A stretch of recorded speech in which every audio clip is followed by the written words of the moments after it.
안녕하세요 여러분, 즐거운 주말입니다. 자, 어젯밤 사이에는 참 많은 일이 있었습니다. 일단은 우리가 가장 관심을 가지고 봤던 게 뭐죠?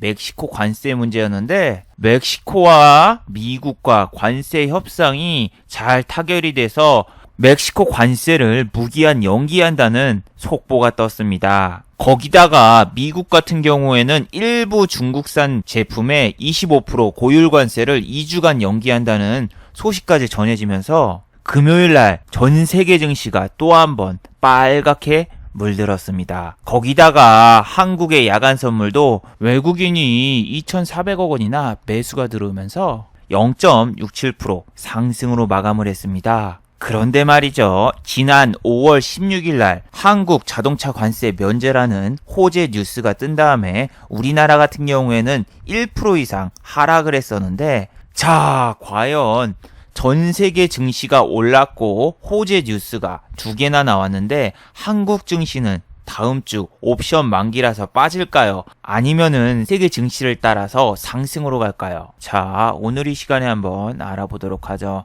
자, 그럼 먼저 해외 증시와 국내 증시, 그리고 이번 주 특징주를 한번 살펴보도록 하겠습니다. 먼저 해외 증시입니다. 자, 해외 지수입니다. 다우 1.2% 상승을 했습니다. 4일간 약 5% 정도 상승을 하면서 정말 대단한 모습을 보여주고 있는데, 여기서 다시 꺾고 위로 올라가면은 이제 신고가를 또 바라볼 수 있는 위치까지 와버렸어요. 중국 관세 연기와 그리고 멕시코 관세 연기, 거기다가 금리 인하 소식까지 3개의 호재가 겹쳐서 다우 같은 경우는 지금 날아가고 있는데, 어제 미국의 고용지표가 나왔는데 고용지표는 부진하게 나왔습니다. 하지만 이 악재를 호재로 받아들이면서 오히려 고용지표가 부진하기 때문에 금리 인하를 하겠다, 경상수지 적자가 나도 얘네는 금리 인하 기대감이 있어서 오히려 반대로 상승이 나왔습니다. 그리고 환율을 보시면은 1182 다시 1190을 향해서 달러는 상승하고 있고, 국제 유가를 한번 살펴보시면은 51불이었던 국제 유가가 54불까지 됐습니다. 물론 어제는 1.6% 정도 올라서 53불이었는데 국제 유가가 왜 올랐을까? 이제 관세 연기를 하면서 중국과 원만한 협상이 될 거라고 생각을 해서 유가가 올랐나? 제가 한번 찾아보니까 그건 아니고, 국제 유가가 이제 오펙 회의에서 감산 연장을 할 가능성이 있다, 이 뉴스가 나오면서 유가가 2.7% 정도 상승을 했습니다. 제가 6월달 같은 경우에는 지난번에 오펙 회의라던가 뭐 이럴 때 정유주라던가 아니면 항공주를 잠깐 매매했을 때가 있었는데, 여러분이 이 오펙 회의를 언제 하는지 이런 거 날짜까지 다 체크를 해두셔야 됩니다. 그리고 오늘 도널드 트럼프의 트윗을 보니까 이 뉴스가 이 장이 열렸을 때 나온 게 아닙니다. 방금 나왔어요. 3시간 전에 나온 따끈따끈한 그런 뉴스였고, 이 양반의 트위터까지 내가 주말에 보고 있어야 된다는 게 상당히 답답했는데, 트위터를 하루도 빠짐없이 매일 하는데 진짜 인터넷 중독 같습니다. 그리고 유럽 증시도 1%대 급등을 한 나라가 많으면서 너무 좋은 모습을 보여주고 있어요. 그리고 애플의 주식이 2.66% 정도 상승을 했습니다. 지난번에 중국에서 판매량이 저하가 돼가지고 안 좋을 거다라는 레포트가 나왔는데, 이 뉴스가 나왔는데도 불구하고 애플의 주가가 2.8% 정도 상승을 하면서 좋은 모습을 보이고 있죠. 그런데 우리나라 애플 관련주 BH, 얘는 어제 같은 날, 어제처럼 지수가 좋은 날에 내렸습니다. 애플 같은 경우에는 필라델피아 반도체가 상승하면서 같이 따라서 오른 것도 있는데, 저런 악재 뉴스도 견디고 올라가지만 우리나라 애플 관련 부품주는 힘을 못 쓰고 이틀째 내리면서 지수가 1%대 상승을 해도 계속 내리고 있는 모습만 보여주고 있습니다. 그리고 애플 관련주인 LG이노텍 역시 3일째 계속 내리고만 있습니다. 그리고 인터플렉스는 회사 자체가 적자고 좀 문제가 있는 회사인데, 이 회사 같은 경우에는 오히려 2% 정도 상승을 했죠. 근데 이 2% 정도 상승한 이유가, 얘 같은 경우에는 호가도 얇고 가격도 싸고 장난치기 좋은 주식이라서, 요렇게 보시면 메릴 린치가 와가지고 그냥 장난치고 나가는 그런 모습을 보여주고 있어요. 그래서 여러분이 어머 얘 오르고 있네 뭐 그런 게 중요한 게 아니라 항상 메릴이 장난치는 종목은 주식 발행수가 적고 거기다가 대주주가 한 50% 이상 이런 식으로 많이 가지고 있고 거기다가 또 호가가 얇으며 회사가 적자고 증백이라던가 이런 종목에 들어옵니다. 이 종목도 증백 종목이에요. 증백 종목. 증백이 뭐냐? 앞에 올려놨던 강좌를 살펴보세요. 이런데 올라왔던 강좌를 다 살펴보시기 바랍니다. 제가 또 증백하면은 그 불고기 백반부터서 설명을 다시 해야 되니까 앞에 영상을 꼭 보고 그 다음에 이 영상을 봐주시기 바랍니다. 그래서 저는 이렇게 증백 종목을 절대 안 건드리고 저는 신용이라던가 레버리지를 쓰는 편이기 때문에 알아서 증백 종목이 걸러집니다. 자, 필라델피아 반도체 지수도 1.15% 상승으로 마감을 했습니다. 여기도 이틀간 오르면서 상당히 좋은 모습을 보여주고 있는데 아직 이런데 위에까지 뚫기는 상당히 무리가 있죠. 마이크론이라던가 마이크로소프트라던가 다른 회사들이 어떻게 주가가 반영됐을까 한번 살펴보면은 마이크론 하이닉스하고 가장 근접하죠. 하이닉스하고 삼성전자한테 가장 중요한 주식인데 1.15% 상승을 했습니다. 그리고 마이크로소프트 아이스크림.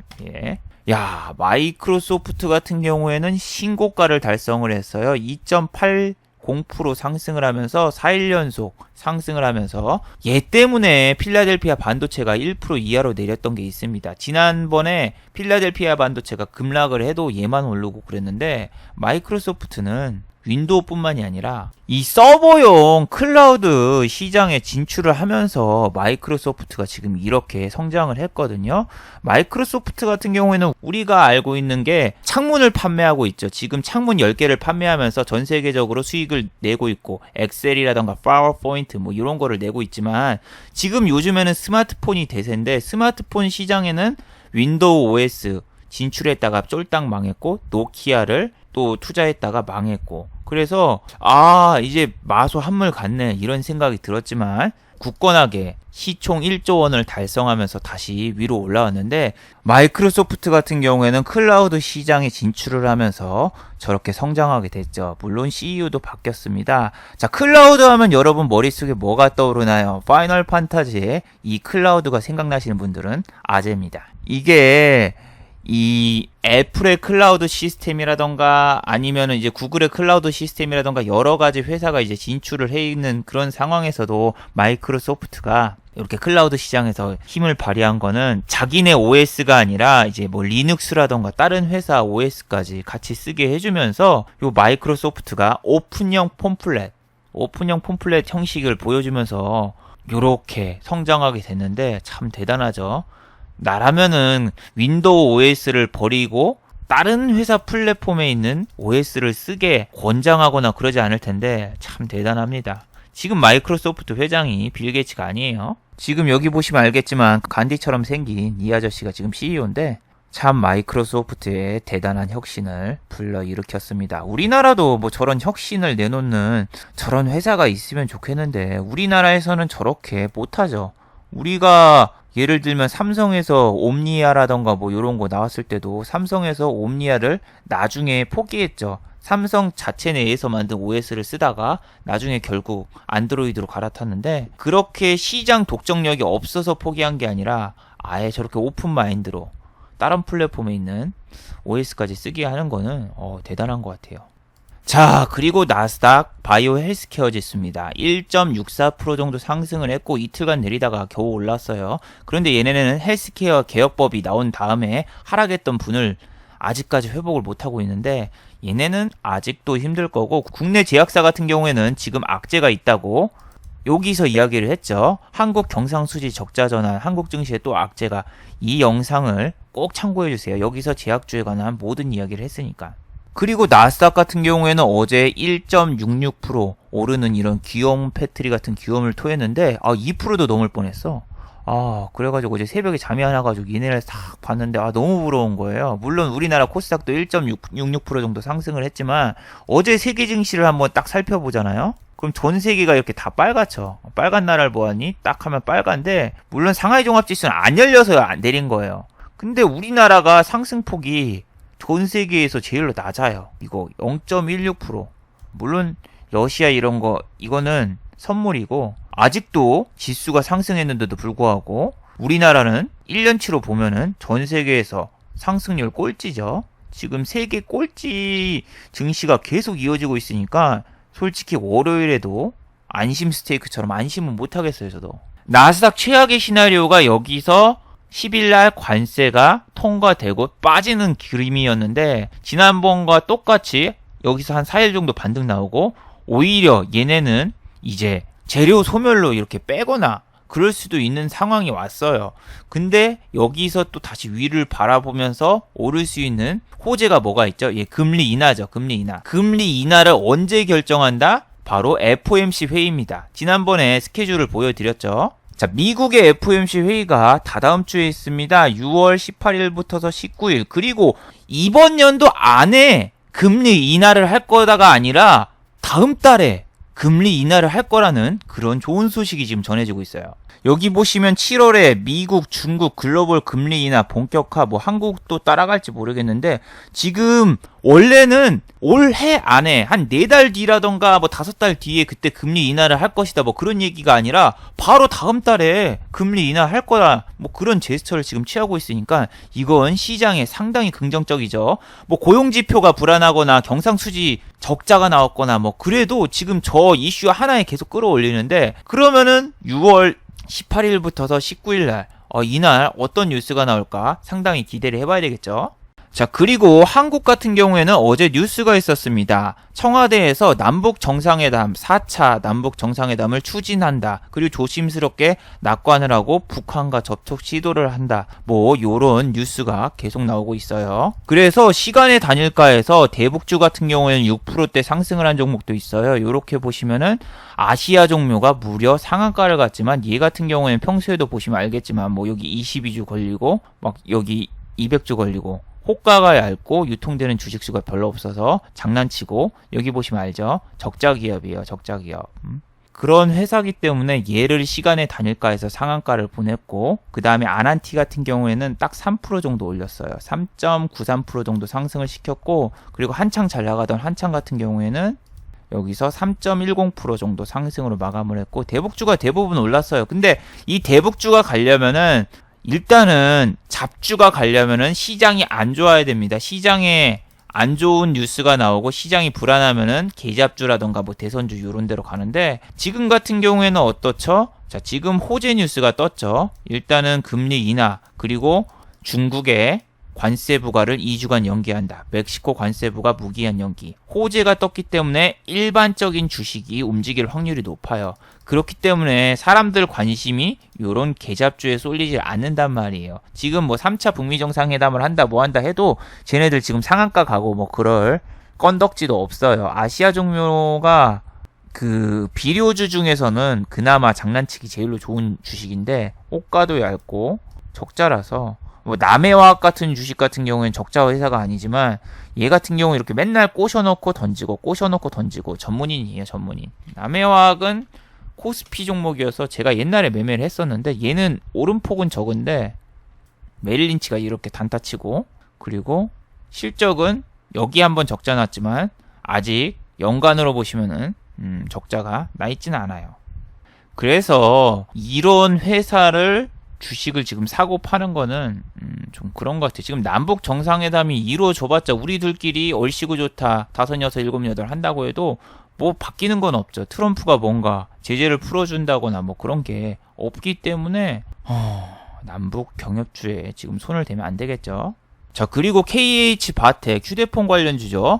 자, 금요일날 무려 19.39%나 상승을 했습니다. KH바텍 이놈 거래량 안 터지면 진짜 안 가는 주식이고 옛날에 매매를 했던 기억이 있는데 평소에 거래량은 진짜 안 터집니다. 5만 주 막 10만 주 막 이 정도밖에 안 터지는데 이게 만원짜리 주식도 아니라 뭐 7,000원 6,000원 막 이런 싸구려 종목이 5만 주면은 그렇게 거래량이 많이 터지는 게 아니죠. 빠질 때도 그렇고 7만 주 5만 주 막 이래가지고 상당히 느린 종목이에요. 그래서 이렇게 거래량이 한번 빵 터지잖아요. 그럼 그 다음에 거래량이 가출을 했어요. 그래서 실종 신고해가지고 1-2달을 기다려야 돼. 아시겠죠? 이게 여기서 여기까지 그 다음에 얘가 여기서 이렇게 빵 올려놨다가 그 다음에 이렇게 팍 빠지고 이게 너무 커서 저도 손실을 본 적이 있었어요. 내가 이 종목이 2015년도가 아니라 2016년도에 갤럭시 이 삼성페이 관련주 막 오르고 그때 제가 매매를 했던 기억이 있거든요. 지금 그 기록들이 지금 적어놨던 게 사라져가지고 좀 언제 매매했는지 자세히 기억이 안 나는데 삼성페이가 인기 있으면서 얘가 갑자기 막 뜨던 그 시절이 있어요. 2016년도인가? 2016년도 2015년인가? 아니야, 내가 매매했던 기억이 나는데 장이 더럽게 안 좋았고 이런 애들이 막 갔었는데 얘는 진짜 그래요. 이렇게 한번 보내놓으면은 하루 이틀 올려놓고 빼고 뭐 요런 게 너무 많아요. 여기서도 이렇게 올려놓고 요렇게 간 적도 있지만 이때 같은 경우에는 삼성전자가 반등이 나오고 갤럭시 S10이 발매가 곧 된다. 이 기대감이 있었고 이제 그리고 출시되면서 기대감이 다 빠지면서 그냥 쑥 빠지고 그런 모습을 보여줬었는데 지금 여기서 물렸던 사람들이 여기서 이제 탈출을 했죠. 그럼 이제 이쪽에서도 이렇게 하면서 여기를 뚫고 가기보다는 얘는 맨날 여기서 이렇게 꼬셨다가 빼고 올릴 것처럼 보여주고 또 빼고 막 그러는 롤러코스터 종목이라서 솔직히 진짜 힘들어요. 거래량 자체는 많이 터졌습니다. 그리고 실적을 보셔도 알겠지만 실적은 개판이에요. 얘 상패 안 당한 게 좀 신기하기도 한데 얘가 실적 개선이 될 것이다. 흑자 전환을 할 것이다. 뭐 이렇게 이야기가 나오는데 영업이익이 보면은 마이너스 37억 원이죠. 적자 지속. 그리고 얘 같은 경우에는 메릴 린치가 장난친 거예요, 그냥. 그리고 옛날에 내가 얘를 왜 했나? 그거에 생각을 해보면은 이 삼성페이 관련주가 막 한국 시리즈 여러 가지 막 있고 그러다가 마지막엔 휴대폰 부품주 뭐 지문인식 막 코나이 막 이상한 애들 막 다 가고 그러다가 끝물에 얘를 매매했던 그 기억이 납니다. 얘가 코스닥이 오른 종목이 100종목밖에 없었는데 그때 올랐던 그 주식인데 그때는 어쩔 수 없이 매매를 했는데 지금 같은 상황에서 저는 얘를 안 건드립니다. 어제 어떤가 OLED 관련주랑 똑같아요. 어제 막 움직였던 무슨 힘쓰는 종목? 힘스 뭐 이런 것처럼 실적 자체가 개판이고 이 호가가 얇아가지고 이렇게 장난칠 수 있는 그런 종목 그런 종목만 어제 빵빵빵빵 띄워가지고 빵빠레처럼 이렇게 올라왔는데 진짜 여러분이 막 종목 검색식 쓰고 막 그런 게 잘못된 습관인 게 막 거래량이 얼마 터지고 그 다음에 뭐 수식의 목표가 뭐 잡혔다 막 하면서 이런 거라던가 막 저런 거 막 클릭하게 된단 말이에요. 그래가지고 막 여기다 이평선 몇 개 보고 이쪽에다 줄 몇 개 긋고 막 매매하시는 분들이 많은데 재무제표도 클릭을 안 하고 아무것도 안 봐요. 그런 분들 보면 저는 절대 뭐 급등주 검색식이라던가 검색식 같은 거를 절대로 쓰지 않고 천천히 합니다. 어차피 한 달에 매매를 해봤자 10번 이내, 적게 하면 3, 4번, 많이 하면은 한 6번, 7번, 뭐 그 정도밖에 안 되기 때문에 천천히 해도 돼요. 그런데 저도 지금 좀 답답한 상황이죠. 제가 어제 요 영상에서 이야기를 했듯이 무슨 일이 있었나요? 지하철에서 뺑소니 사건이 있어가지고 금요일날 알아 누워가지고 제가 매매를 못했었어요. 그래서 저도 월요일날 장이 붉게 시작하면은 아마 막 달려 들어갈 것 같아요. 왜냐면 금요일날 돈을 못 벌었으니까. 내가 그때 몸만 안 아팠고 내가 깨어만 있었어도 이거 매매하고 수익을 냈을 텐데 이런 생각도 들고 손가락 수술도 뭐 곧 해야 되고 그래서 되게 조급해 있어요. 그래서 조급함이 지금 사로잡혀 있어서 저도 큰 실수를 할 것 같아서 저는 일단 전략을 일요일날 몸을 혹사시켜서 11시 30분에 일어날 수 있도록 만들어야 될 것 같아요. 유튜브 영상을 만든다는 거나 뭐 그러면 이걸 해가지고 일단 전 11시 30분까지 지켜볼 겁니다. 왜? 우리나라 코스피하고 코스닥 같은 경우에는 지난번 관세 이슈가 있었을 때도 못 갔죠. 이게 5월 16일 날 분명히 관세 이슈가 뜨면서 전 세계 증시가 다 올랐는데 우리나라만 내렸던 그런 기염을 토했었죠. 그런 장면이 나왔기 때문에 이번에도 또 안 나온다는 법칙이 없고 지난번에 여기 뭐가 있었죠? 삼성전자하고 하이닉스 갖다가 이렇게 빼버리면서 우리나라가 전 세계에서 상승률 꼴찌를 했던 날도 있는데 그날도 여러분 기억하세요? 야간 선물이 0.65% 상승을 했었고 외국인이 2천억 매수를 했었어요. 2천억 매수를 했었기 때문에 그때랑 똑같아요. 그때랑 상황은 똑같은데 이게 옵션 만기가 걸렸단 말이에요. 옵션 만기가 걸렸기 때문에 월요일부터서 수요일로 잡으면은 수요일날 가장 변동성이 크고 그냥 옵션 만기가 아니라 선물 옵션 동시 만기이기 때문에 월요일날 살짝 오른다고 해도 화요일이라던가 이럴 때는 돌리고 그래가지고 어지러울 수도 있는데 월요일날 같은 경우에는 일단은 금융투자가 파나 안 파나 그거부터 좀 살펴봐야 되겠죠. 지금 우리 시장에 외국인은 이렇게 3일 들어오면은 3일 단타치고 다 나갔죠. 그러니까 외국인 수급도 중요하지만 기관 같은 경우에는 지금 3일 들어왔단 말이야. 토스 리시브를 하고 있고 연기금 같은 경우에는 꾸준히 묵직하게 매수가 들어옵니다. 지난번과 다르죠. 지난번에는 1900까지 빠질 때까지 금융투자가 사줬고 지금 같은 경우에는 금융투자가 지수를 내리게 계속 팔고 있고 오히려 연기금이 옛날처럼 묵직하게 들어오고 있는데 자, 이 금투가 월요일날 잠정치를 봤을 때 사주고 있는 종목이 많고 그리고 연기금이 또 사고 있고 외국인도 사고 있고 개인이 팔고 있다. 그러면은 시장 참여를 저도 해볼까 생각을 하고 있어요. 근데 그게 아침에 조금만 들어오느냐 아니면은 많이 들어오느냐 그거를 생각을 해야 되는데 이게 지금 보시면은 외국인 매수세가 실종이 많이 됐죠. 요즘에는 뭐 2천억 원, 많아야지 2천억 원 뭐 저 정도인데 예전에는 막 1조 원 가까이 들어오고 그랬잖아요. 이럴 때 보면은 5천억 원, 8천억 원, 3천억 원 못해도 자릿수가 1,000억 원대였단 말이에요. 원래 이게 정상이에요. 2월 달이라던가 이럴 때 보면은 자릿수가 다 1,000억 원대에 들어오고 못해야지 막 1,000억 원 정도 이 정도였는데 지금 같은 경우에는 시장에서 매수세가 실종이 되고 선물도 막 5천억 원 매도, 5천억 원 매수 막 이런 식으로 뭐 좋은 모습이 나와야 되는데 고작 뭐 300억 원 매도, 여기 막 500억 원 매수 뭐 이 정도라서 세게 들어오지 않는다는 얘기예요. 세게 들어오려면은 환율이 많이 내려야 되는데 환율이 지금 오르고 있어요. 이거는 위아나 저라도 있지만 우리나라 경상수지 적자가 나온 다음에 그 뉴스 나온 다음에 바로 올랐어요. GDP 역성장 뉴스 나온 다음에 바로 내렸던 것처럼 지금 우리나라 자체적인 문제 때문에 지금 환율이 오른 거라서 지금 미국과 무역 협상을 해도 우리나라 뭐 유가라던가 유가는 물론 내리겠죠. 달러는 안 내리고 그럴 거예요. 그래서 저는 지금 시간이 더 가잖아요. 이제 7월달 넘어가면은 삼성전자하고 하이닉스 실적이 나올 거 아니에요. 그럼 얘네 실적이 안 좋으면은 또 반도체 업황이 안 좋다 이런 뉴스가 나오면서 이제 추정치라던가 이런 게 나오잖아요. 이제 2분기 GDP 추정치가 나오는데 또 역상장했다. 막 그러면은 환율이 막 1,200원대까지 올라가고 뭐 난리가 나고 그럴 수도 있어요. 그런데 우리가 지금 단기적으로 보면은 여기에서 이제 FOMC 회의를 하잖아요. 그 전에 요런데 아니면은 뭐 막 그런 데밖에 없죠. 지금 타이밍으로 따지면은 여기서 끝나고 어떻게 할 수도 있겠지만 지금 뭐 13, 14, 뭐 13일도 엄청나게 흔들 가능성도 있는데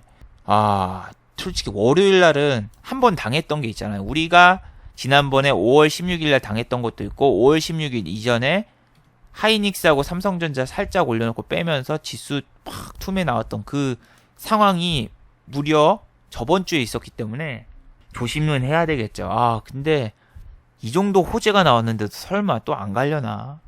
그리고 코스닥 같은 경우에도 지금 좋은데 코스닥과 코스피 시황은 어제 영상을 좀 참고해 주세요. 그거 이어서 말하겠습니다. 코스닥은 두 가지 경우가 있었어요.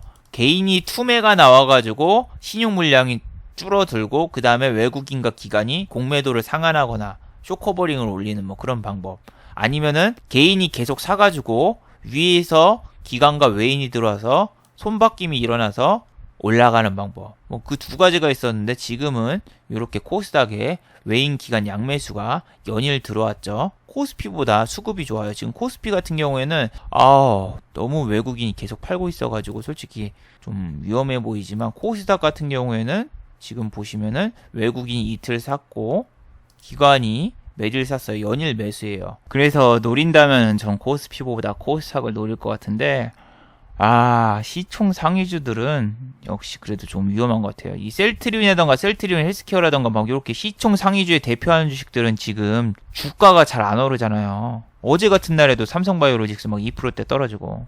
그래서 시총 상위주는 건드리기보다는 그냥 중소형주에서 놀아야 될 것 같습니다. 지금 현재 상황에서는. 왜냐면 탄력성이 좋고 단기 매매로는 좋거든요. 그리고 삼성전기는 뭐 무역전쟁의 최대 피해주 하면서 막 뉴스가 나오던데 얘는 무역전쟁에 짓눌린 게 아니죠. 얘는 공매도에 짓눌렸죠. 얘는 10만원 넘어가도 조심하라는 게 맨날 얘기했던 게 공매도가 맨날 이렇게 공매도가 자릿수가 이렇게 되면서 눌러버리는데 10만원만 넘어가면 눌러버리는데 이게 공매도 때문이지 저게 무슨 무역전쟁 때문에 그러고 있어요. 얘가 원래 내린 이유가 뭐예요? 관세 문제였잖아요. 전기차 같은 경우에는 5월 18일 날 트럼프가 기아차라던가 현대차에는 부과를 안 해도 전기차에다가는 부과해가지고 얘는 자동차 수입차 관세 문제에 가장 큰 타격을 받을 거다 해가지고 빠졌는데, 아니 지금 호재가 나왔잖아. 지금 6개월 뒤에 한다고 하면은 숨 쉴 틈이라도 줘야 되고 뭔가 올라와야 될 거 아니에요. 근데 5월 16일부터서 어떻게 됐어요? 5월 16일 날 더 내렸어요. 여기서 원래 빵 하고 올라가야 되는데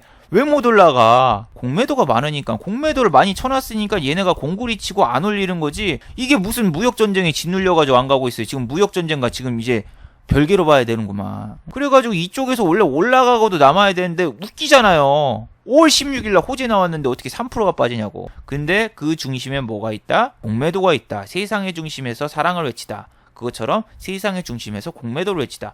그리고 얘 같은 경우는 진짜 잘 꼬시는 종목이고 맨날 쇼커버링 나온다고 해요. 이거 보시면은 말도 안 되는 소리라고 알 수 있죠. 이 대규모 공매도는 쇼커버링 세게 들어온다. 저는 이때 영상 2018년도 1월 영상을 보세요. 내가 직접 매매를 했었고 이거 그냥 하지 말라고, 대규모의 공매도 쇼커버링 기대하다가 그냥 끝장난다고. 이때 여러분 가격이 언제였어요? 2018년도 11월 1일? 가격이 얼마인 줄 알아요? 저 때 샀으면 뒤졌어요. 야, 이때 샀어봐요. 이때 샀으면 13만원인데 지금 9만원이고 아유 무슨 쇼커버링 불러옵니까? 말도 안 되는 소리라고 있어.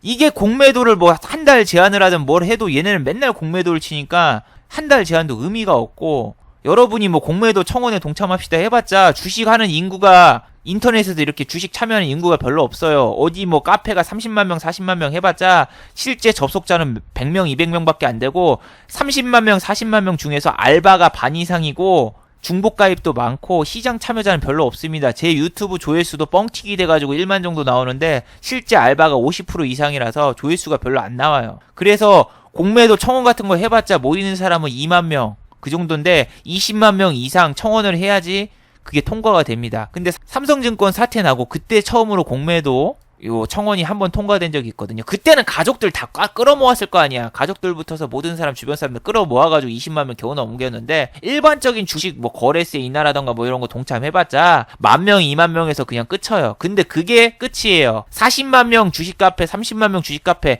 가봐요. 글 조회수 10,000개 넘는 거 있나요? 아니면은 그쪽에서 접속자 보이면은 접속자가 거기서 몇백 명이어야 됩니까? 여기 40만 명이면은 1%만 접속해도 4만 명 정도 접속을 해야 되잖아요. 근데 없단 말이에요. 내가 증권회사 CF가 몇 개 들어왔을 때 증권회사에서 공짜로 해달라고 하는데 말도 안 되는 소리를 하길래 걔네가 막 자료를 줬단 말이에요. 지금 우리나라 주식시장에서는 이렇게 유튜브라던가 인터넷으로 시장 참여하는 인구가 별로 없다. 거래 대금으로 따진 게 아니라 인구 자체가. 그리고 뻥튀기가 된 게 너무 많다. 자기네도 유튜브 채널 운영하고 뭐 하면서 요 데이터를 저한테 줬을 때 그 데이터 보니까 저도 인정을 했어요.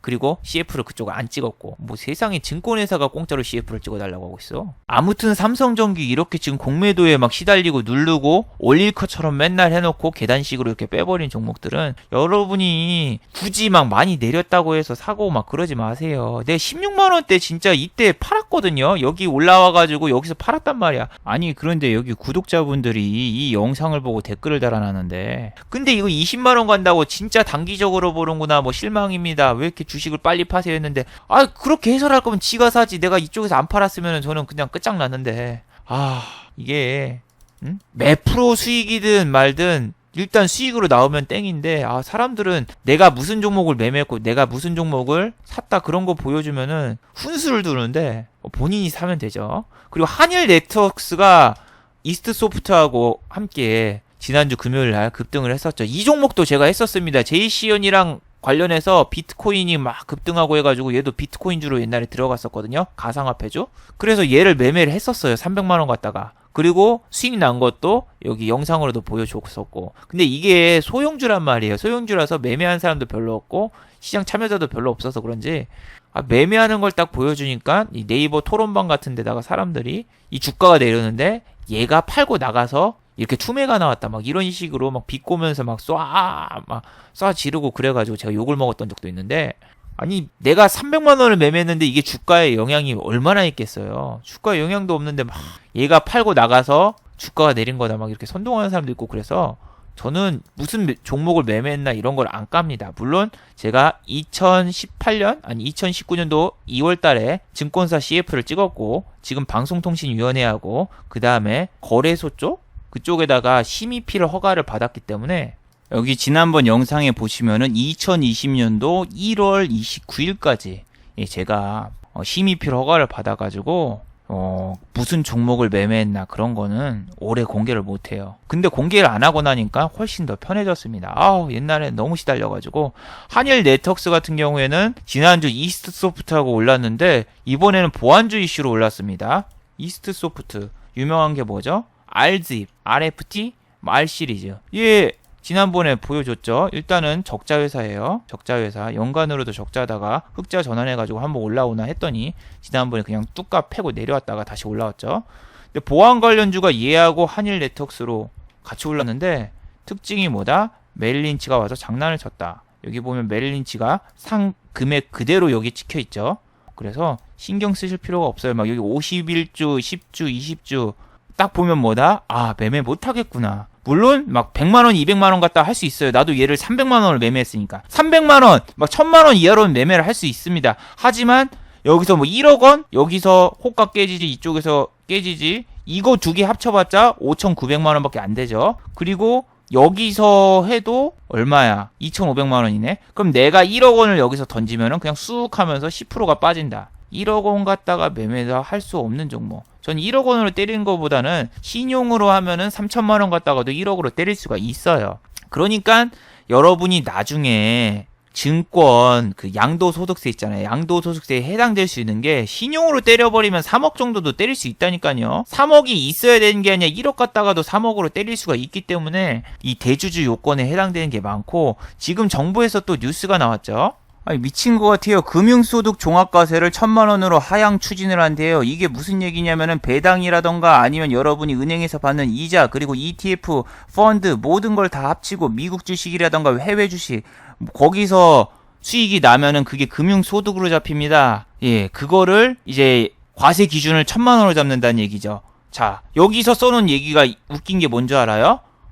아니 금융소득을 1,000만원을 잡는 게 뭐냐면은 이 10억을 가지고 있는 사람이 2% 수익이 나면은 2천만 원이니까 대한민국에 10억 원을 가지고 있는 사람은 중산층이고 부자다. 얘네들한테 세금을 더 걷어야 된다 하면서 이걸 1,000만 원으로 이렇게 잡았대요. 근데 뭐 개뿔 같은 소리죠? 아니 2억 원을 갖다가 주식을 해가지고 5%짜리 배당주만 사도 1,000만 원이 넘는데? 더 들어가 볼까요? ETF 상품이라던가 펀드 상품, ETF 펀드 상품은 전부 다 거기서 소득이 나면은 전부 다 금융소득으로 잡힙니다. 자, 내가 3년 동안 만기되는 ETF를 사서 이거 한 3천만 원이면 돼.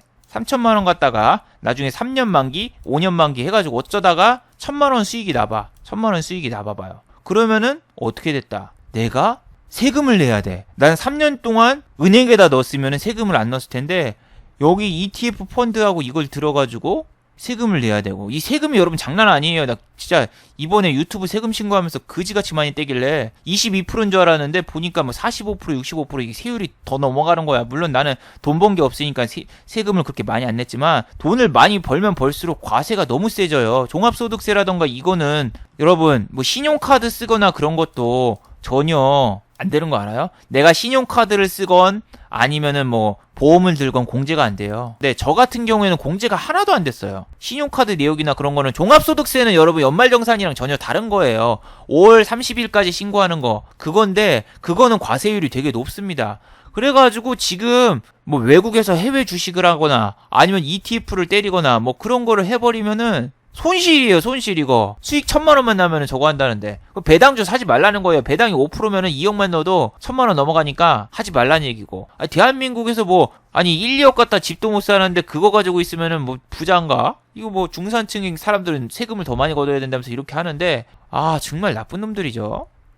뭐 대주주 요건도 뭐 3억까지로 바꾼다고 하는데 이거 주식 안 해본 사람들이 이런 거를 하고 있으니까 지금 문제입니다. 자, 그리고 SM입니다. SM 같은 경우에는 지금 행동주의 펀드에서 공격을 당하고 있죠. 그런데 지금 뉴스가 나왔어요. 공매도 과열 종목 지정. 제가 얘를 공략하기 힘들다는 얘기가 공매도가 2배 이상 뻥튀기가 돼가지고 얘 같은 경우에는 안 들어가는 게 좋습니다. 그 얘기를 했어요. 그 뒤에 1%, 여기 3% 정도 올랐다가 또 9%까지 지금 올랐는데 공매도는 더 증가를 했어요. 그러면은 공매도 때문에 막 쇼커버링이 나오거나 그러지 않을까, 뭐 그 생각 하지 말랬죠. 이거 뚫고 올라가기 되게 힘들다고. 얘가 뭐 30% 40% 올라가기는 지금 힘든 상황이에요. 근데 지금 여기까지는 꼬셔놓고 여기서 냠냠쩝쩝 빼버리면은 더 재밌겠죠. 그래서 얘는 공매도가 너무 많이 증가하고 있어서 저는 손을 안 댔어요. 그리고 뭐 수급이 기관인데, 기관이 여기 보시면은 연기금에서 막 사길래, 아니 행동주의 펀드 애들이 3호인데 3호보다 연기금이 더 사길래 뭔가 있나 했는데 저런 뉴스만 나오더군요. 좋은 뉴스가 안 나오고 제가 나오고, 그리고 맨날 얘 봐봐요. 메릴 린치가 이렇게 떠 있어. 그래서 기분 나빠서 안 해요. 물론 얘가 뭐 더 오르고 그럴 수도 있겠죠. 근데 중요한 거는 공매도가 막 저렇게 늘고 올라가는 종목 중에서는 빠진 종목이 더 많지, 평균적으로 해야 돼요. 이게 막 돌연변이 닌자고처럼 오르거나 그러지 않습니다. 뭐 셀트리온이 30만원까지 갔다고 했는데, 셀트리온이 30만원까지 가기 전까지 얼마나 많은 시련이 있었습니까? 셀트리온이 이거를 얼마나 많은 시련이 있었는데요. 나 이거 다 기억나는데, 여기 회장이 막 나와가지고 공매도와 막 전쟁을 선포하겠다 막 그거 하니까 저희 거래소에서 이제 막 소명하라고 하고 뭐하고 제재하고 뭐하고, 그거 얼마나 많은데 여기까지 막 올라왔다가 4만원까지 올라왔다가 이렇게 뺐다가 다시 오고, 막 여기서 얼마나 많은 이 공매도와 전쟁이 있었습니까? 이쪽에서 개미들 피눈물 나고 이런 데서 다시 상환하고 다시 공매도 치고 빼고, 이게 몇 년이야, 이게 몇 년, 이게 몇 년이야. 공매도가 몇 년 동안 괴롭혔어요. 여기서 이렇게 팍 오른 게 아니라 여기서 뺐다 다시 올렸다 뺐다 다시 올렸다, 이 롤러코스터가 몇 년이에요, 몇 년. 이게 연봉으로 보면 이렇게 보는 게 아니라 이쪽을 보셔야죠, 이쪽을. 여기를 봐야지, 여기 횡보한 데를 봐야지.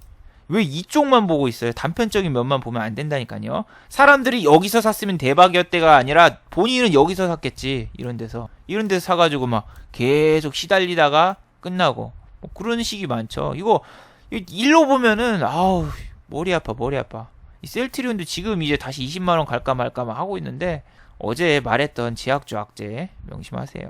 그리고 지난번 무역전쟁에서 맨날 올라왔던 휠라코리아는 계속 내리다가 어제 5.9% 가까이 상승을 했는데 뭐 별다른 이슈는 없습니다. 얘는 영업이익이 좋고 2분기 실적이 좋다, 그 이야기 하나 갖다가 여기까지 끌어올렸었다가 지금 계속 조정 주고 이제 2주 만에 처음으로 이렇게 상승해서 올라왔는데, 이 종목은 예전에 제가 수익도 얻었고 손절도 했었고 그런 종목이라서 쌤쌤이라서 좋은 추억만 가지고 가려고 매매를 안 해요. 왜냐면은 얘로 약수익이어도 수익이었으니까. 그래서 첫사랑처럼 좋은 추억만 남기고 보내주고 있습니다. 그래서 얘 같은 경우에는 여기 보시면 호가가 막 23주 걸려있고 45주 걸려있고 막 위에는 많이 걸려있고 그래가지고 매매하기보다는 이게 돌파도 잘 안 나오고 위에 물량 사줄 애들도 없고, 외국인이랑 기관이 양매수가 들어왔어도 그 매수 주체가 누구다? 요 메릴 린치 뭐 그런 애들이고, 아무튼 외국인의 매수했던 물량이 너무 많아가지고 얘네가 한 번 팔면 진짜 묵직하게 팔거든요, 묵직바처럼. 그래서 얘 같은 경우에도 뭐 지금 여기서 살짝 반등이 나왔다, 그리고 뭐 2분기 실적이 좋다, 뭐 그런 레포트가 나와도 조정이 길어질 수가 있어요. 얘는 계속 올랐잖아요, 무역전쟁이든 뭐든. 근데 좀 돌연변이 같은 종목이 있어서 이런 종목을 보고 여러분이 내가 가진 종목도 이렇게 될 수 있어 하면서 좀 한 30% 정도 빠졌어도 막 손절 안 하고 버티다 보면 어떻게 된다?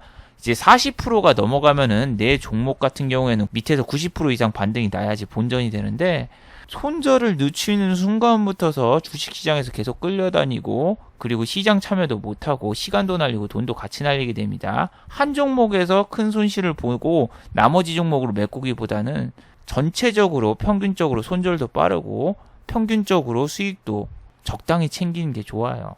아무튼 그래서 저 같은 경우에 휠라코리아가 옛날에 10만원대 매매를 했었는데, 그때는 한 호가만 먹어도 수익이 나는 그때였고, 지금 같은 경우에는 7만원대라서 저는 얘를 다시 매매한다면은 10만원대 그때나 매매하지 지금은 할 생각이 없어요. 그때 같은 경우에는 또 액면 분할이 되기 전이었고, 지금 같은 경우에 액면 분할이 돼가지고 지금 이렇게 된 겁니다. 제가 매매했을 때하고 그때하고는 좀 시대가 달라요. 자, 마지막으로 한번 정리해 보도록 하죠. 1번, 멕시코 관세 부과는 무기한 연기가 되었습니다. 지난번 자동차 관세 부과는 6개월의 시한을 줬었죠. 하지만 이번엔 시한이 없어요. 당분간 멕시코 관세 부과 문제는 해결될 것으로 보이고, 또 다시 이 이슈가 부각되려면은 또 한 번 멕시코 이민자 문제라던가 뭔가 이슈가 터져야지 관세 부과를 할 텐데, 그러지 않는 이상은 뭐 안심 단계라고 볼 수 있죠. 2번, 2주 뒤에 중국 관세 문제하고 FOMC 회의를 주목하세요. 2주 뒤에 중국 관세 문제가 해결될 것인가 말 것인가도 알 수 있고, 거기다가 FOMC 회의로 인해서 금리 인하가 할 것인가 안 할 것인가 그것도 알 수가 있습니다. 거기서 만약에 금리 인하도 하고 중국 관세 문제도 해결이 돼서 추가 관세가 진행이 안 되면은 호재로 받아들이고, 안도 마키처럼 안도 랠리가 지속될 수 있습니다. 자, 유튜브 광고도 끝까지 시청해주시면 정말로 고맙겠고, 좋아요와 구독하기도 많이 눌러주시면 정말로 고맙겠습니다. 자, 그리고 다음 주까지 유튜브 3주년 특별 경품 이벤트가 있습니다. 예, 참여해주시면 감사드리겠고, 또 어제 보니까 여기 투네이션을 한번 제가 살펴봤거든요. 여기 후원을 해주셨던데, 어제 제가 방송을 안 했는데도 불구하고 후원을 해주셨네요. 여기 보시면 이성만님, 최우영님, 그 다음에 유혜안님, LEK9963님, 예, 감사드립니다. 제가 방송도 안 했는데 이렇게 후원을 해주시다니. 아, 참, 그리고 오늘 9시에 생방송이 있습니다. 제가 2달간 다이어트를 했습니다. 제가 지난번에 4월 8일날 다이어트를 시작했을 때 이 몸무게가 77kg였는데, 과연 2달간 제가 몇 킬로가 빠졌을까요? 참고로 이게 그냥 다이어트를 하는 게 아니라, 제가 이 시청자들과 내기를 했기 때문에 몸무게가 64kg까지 만들어야 되는데, 과연 제가 2달 동안 13kg를 감량해서 과연 다이어트에 성공했을지. 자, 오늘 공개되니까 오늘 밤 9시에 유튜브 생방송도 많은 시청 바랍니다. 아, 시장에 이제 호재가 등장했으니까 한국 증시도 다음 주 좋은 모습을 보여줬으면 좋겠습니다. 저도 먹고 살 수 있게. 자, 다들 수고하셨고 즐거운 주말 되시기 바랍니다. 수고하셨습니다.